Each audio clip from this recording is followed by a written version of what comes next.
세상 사는 걸 쉽게 생각하면 안 됩니다. 2025년 하반기부터 이제 본격적으로 부동산 하락이 시작된다라고 보면 맞겠습니다. 25년, 26년, 27년, 28년 한 4년가량은 최소 다 무너지고 다 망가질 것 같습니다. 경매 물량이 지금 8만 몇천 건이라고 하는데 10만 건 넘어가는 게 이제 거짓말이 아닐 것 같습니다. 앞으로 이제 파산 경매 시대가 열린다라고 보면 맞습니다. 욕심 부리지 않아야 되고요. 눈높이 낮춰야 되고 정신을 차려야 됩니다. 욕심의 크기가 커지면 진짜로 삶이 뒤집어집니다. 앞으로 빚 상한이 본격적으로 시행됩니다. 원리금 상한 쪽으로 이제 가는 겁니다. 그리고 앞으로요 계속해서 정리해고가 늘어날 것이고 이제 무리하게 빚을 진 사람들이 몰락하고 망가지고 경매하고 회생 신청하고 난리가 날 것 같습니다. 앞으로 우리네 삶이 지옥과 같아질 거다라고 보면 맞습니다. 함부로 남들하고 비교하지 않고요. 정말로 감사하며 지내야 됩니다. 가만히 앉아서 일확천금을 노리다가요 다 그냥 먹잇감 신세가 되는 겁니다. 노예가 되는 겁니다. 참 무서운 얘기입니다. 앞으로 어떻게 살아야 되겠습니까? 묵묵히 스스로 자기의 길을 걸어가겠다라고 생각하고 성실하게 사는 걸 추구해야 됩니다. 너무 있잖아요 욕심 부리고 너무 그렇게 거드름 피워서도 안 될 것 같습니다. 나은 자세로 천천히 움직이는 게 좋을 것 같습니다. 어떻게 움직여야 될지 판단이 잘 안 된다, 두렵다, 겁난다 이러면 어떻게 해야 됩니까? 조용히 차분히 시간을 보내면서 내 자신에게 물어보는 게 좋을 것 같다라고 주변에서 조언을 해주네요. 무서운 세상이기 때문에 함부로 욕심을 부리거나 함부로 뭔가를 많이 가질 거라고 생각은 안 하는 게 좋을 것 같습니다. 천천히 기다려야죠. 그리고 스스로 계속 마음을 먹고 움직여가야 될 것 같습니다. 앞으로는 이제 살벌한 뉴스들이 되게 많이 벌어진답니다. 납치도 있고요. 뭐 인신매매 그리고 이제 묻지마 범죄 뭐 이런 것들이 되게 많아진다고 합니다.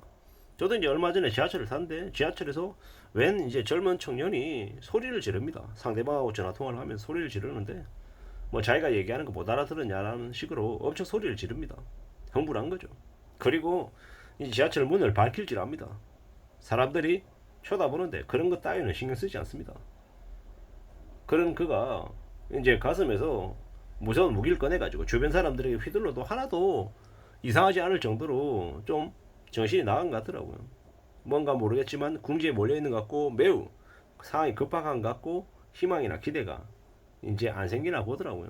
얼굴에 이제 열이 올라가지고 얼굴이 뻘겋더라고요. 무서웠습니다. 솔직히 그 사람이 덩치가 크고 아주 이렇게 뭐 힘이 센 것처럼 보여서 무서운 게 아니라 어떻게 돌변해가지고 주변 사람들에게 해코지할지 모르는 그런 사람인 것 같아 보여서 좀 겁이 나더라고요. 비단 그 사람뿐만이 아니라 이제 갑자기 사기당하고 궁지에 내몰리고 뭐 코인이 만약에 빚이 마이너스 5억 마이너스 10억 되고 이러면은 어떻게 되겠나라는 생각이 이제 들더라고요. 참 무서운 얘기죠.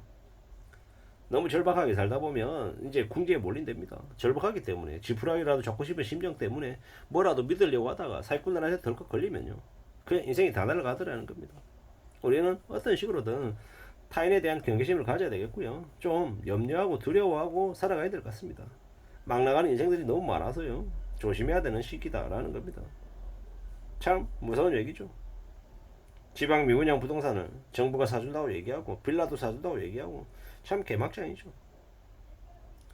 요새 이제 문득 그런 생각이 들더라고요. 일본이라고 하는 나라에서 현금 거래가 왜 그렇게 많을까라고 생각하는데 일본이 지진이 많아서 뭐 카드 단말기 이런 게 이제 전기가 나와가지고 작동 안 해서 그렇다 뭐 이런 얘기도 있지만 워낙 이제 금융이 발달하고 이제 부자들 이제 돈 가지고 있는 사람들의 그 현금 흐름 이런 것들을 이용해 가지고 세금을 추징하려고 하는 그런 것들이 더 강해서 현금 거래를 하는 게 아닌가 이런 생각이 들더라고. 그리고 일본이라고 하는 나라에서는 보통의 사람들도 악착같이 성실하게 살면서 최대한 여유 자금을 가지고 산답니다. 왜냐? 나중에 어떤 일이 벌어질지 모르니까 그에 대한 대비하려는 그런 모습들이 있는 거죠. 근데 한국은요? 뭐 그런 거 없죠. 오늘만 살고 먹고 죽자라는 그런 느낌에 흥청망청거리는 사람들이 여전히 많다라는 겁니다. 일본에 여행 다니는 한국 사람들이 여행을 갔기 때문에 그럴 수도 있지만 좀 너무 흥청망청 써서 사람들이 일본 사람들이 느낄 때는 한국은 부자가 많다 이렇게 느끼나 봅니다.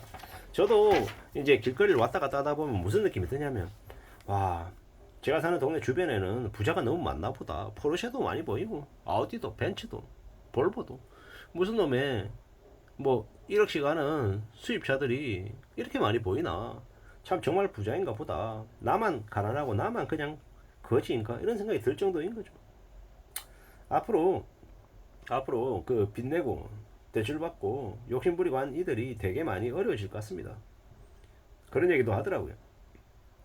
2008년 금융위기 때보다도 더 심각한 경제위기가 터진다라고 얘기하더라고요. 지금은 2024년 8월인데요. 한 1년쯤 지나야 이제 드러나겠죠. 그리고 우리는 항상 조심하고 대비하고 살아야 되고 사람 무서운 줄 알아야 될 것 같습니다. 그게 제일 중요한 것 같다라고 생각이 듭니다. 우리는 삶이 더 빡세고 더 힘들고 더 막막한 것 같습니다. 남들이 보기에는 초라해 보이고 한심해 보이는 사람들, 묵묵히 자기 일을 성실하게 하는 사람들, 그런 사람들이 진짜 인생의 승리자다라고 생각합니다. 지금은 거의 무정부 상태고 개인이 각자 도생뿐만 아니라 스스로 빚지지 않기 위해서 발악을 해야 될 만큼 되게 어려운 상황입니다. 그리고 이러한 상황에 어떻게 지내야 되겠습니까? 좀 더 마음을 굳게 먹고 대비하고 조심하며 살아가는 것, 그게 제일 필요하겠구나라고 생각합니다.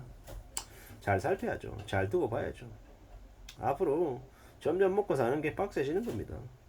거핀층 일본 노인이 범죄 저질러서 감옥 가는 게 괜히 그러는 게 아니죠. 먹고 자는 게. 그래도 감옥에 가면 세금으로 이제 직업을 받으니까 제공되니까 그런 겁니다. 아마 한국이라고 하는 곳에서도 비슷하지 않겠나라고 생각이 듭니다. 결국은 무리하게 살아가는 사람들이 많다라는 거, 많이 빡센 사람들이 많다라는 거, 잘 생각해 볼 필요가 있는 것 같습니다. 자영업 식당 하다가 돈 날려먹은 이들, 지식산업센터 분양받아가지고 빚 때문에 앉은 사람들, 주된 직장 퇴직 이후에 삶이 몰락한 사람들이 너무도 많습니다. 함부로 까불면 안 되는 거죠. 욕심 줄이고 어디 다른데 괜찮은 곳 없나 하고 함부로 기웃거리지 말아야 되는 겁니다. 함부로 투자해서도 안 되고요. 정말 조심하며 살아야 됩니다. 사는 게 쉽지 않다라는 것. 아무리 잘 나가던 이들도 어느 시간이 지나가면 퇴출되고 이제 삶이 달라지더라는 겁니다. 그래서 그러한 것들을 인정하고 받아들이고 지내야 될 것 같고요. 자신감하고 겸손함이 더욱더 필요한 것 같습니다. 조심하며 지내야 되겠다라는 겁니다. 누가 뭐라 그래도 정신을 차리고 살아야 되고요. 함부로 욕심 부리거나 까불거나 이래서는 안 될 것 같습니다. 2024년 10월 11일쯤 되면 단위농협, 수협, 축협 연체가 나올 거다라고 한답니다. LH공사 부도도 부실도 심하다라고 얘기하고요. LH공사 부채 비율이 200%가 넘는답니다. 앞으로 이렇게 힘들고 어렵고 빡센 상황에서 이제 국고도 이제 바닥나고 그러면은 정부가 뭘 하겠습니까? 이제 세금 올리는 거죠. 각종 공가 요금 올리고요. 물가 올라가고 돈 나갈 때는 많고 이렇게 힘들고 어려운 시기를 살아가는 사람들이 과연 삶이 안락할까라고 생각해보면 좀 빡세고 좀 힘들고 좀 더 아마 막막해질 것 같습니다. 이런 시기이기 때문에 더욱더 가족을 소중하게 생각하고 삶을 어떻게 지켜나갈지를 잘 궁리해야 될 것 같습니다. 이상입니다.